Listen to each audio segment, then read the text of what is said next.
These 7 devout Christians are virtual prisoners inside the American embassy in Moscow. For a year, they have endured almost total isolation. 7 adults living in one 12 by 20-foot room. They are Pentecostals, an unwavering religious sect numbering about 500,000 in the Soviet Union. The Americans don't want them here, but it would be unthinkable to throw them out, so reluctantly they were given a room. The Soviets are acutely embarrassed by their insistent Christian faith, but the Soviets refused them immigration. Some of them cried when meeting with American journalists because it is the first time the embassy has allowed them such wide access to the media. With emotion, they said they will stay until God answers their prayers. It is a seemingly insoluble diplomatic dilemma, but for the Pentecostals, they believe their self-imposed asylum here is God's will. The Soviets have promised not to imprison them if they come out, but several weeks ago they saw a Russian woman dragged away from the embassy by her hair, and that stiffened their resolve.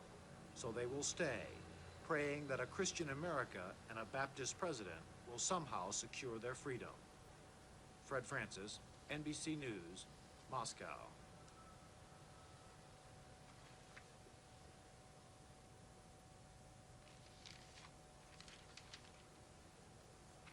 A family of Pentecostalists who spent nearly 5 years in the basement of the U.S. Embassy in Moscow is now free to go from the Soviet Union.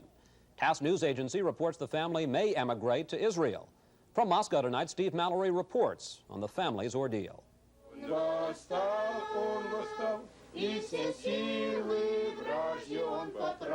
Nearly 5 years ago, members of 2 Pentecostal families rushed past Soviet guards to take refuge in the United States Embassy in Moscow. They became known as the Siberian 7. 5 members of the Peter Vashenko family lived in a small single-room basement apartment. A mother and son, Maria and Timofey Smakala, lived in another. The 7 said they were fleeing religious persecution and wanted to leave the Soviet Union.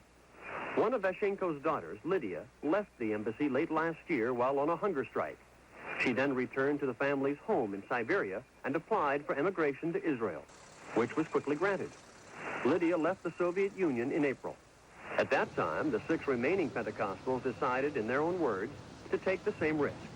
They packed up and left the embassy, returned to their homes in Siberia, applied for exit visas.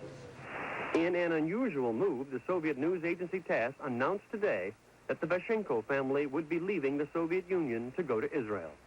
Nothing has been said about the Smakala family, but a U.S. Embassy spokesman said he was hopeful they would be permitted to leave soon. Steve Mallory, NBC News, Moscow.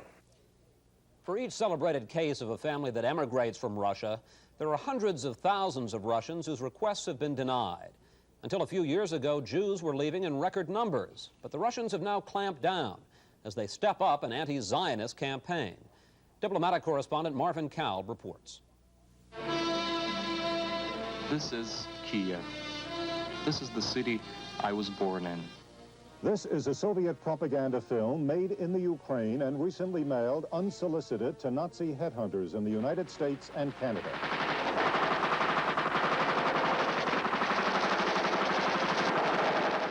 It focuses on Nazi atrocities against Jews and others during World War II at a place called Babi Yar near the Ukrainian capital of Kiev.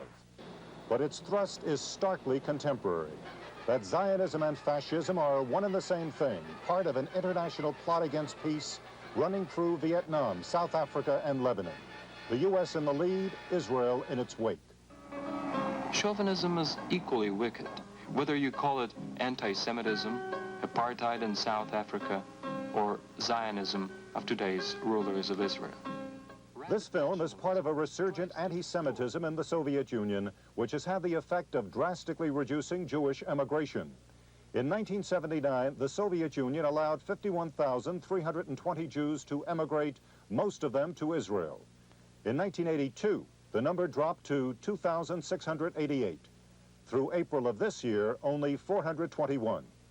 At a recent news conference in Moscow, sponsored by the Anti-Zionist Committee, a spokesman claimed that those Soviet Jews who wished to emigrate already had. A claim challenged by Jewish organizations in New York and Israel, who say as many as 300,000 Soviet Jews still wish to emigrate, but cannot. One reason, according to a New York congressman, is that Soviet Jews need a written invitation from a foreign sponsor. And these invitations, when sent, have been either confiscated or returned by Soviet authorities. It's an attempt, a concerted attempt by the Soviet authorities to isolate the minority groups within the Soviet Union, to prevent the communication to the outside world, and to try to restrict immigration from the Soviet Union. Until there is an improvement in Soviet-American relations, there is unlikely to be an upswing in Jewish emigration. For the moment, the current wave of anti-Semitic action and propaganda reflects a tougher domestic policy under Party Chief Yuri Andropov, at the same time as it serves Soviet diplomatic interests in the Middle East. Marvin Kalb, NBC News, the State Department. When we return, flooding on the Colorado River.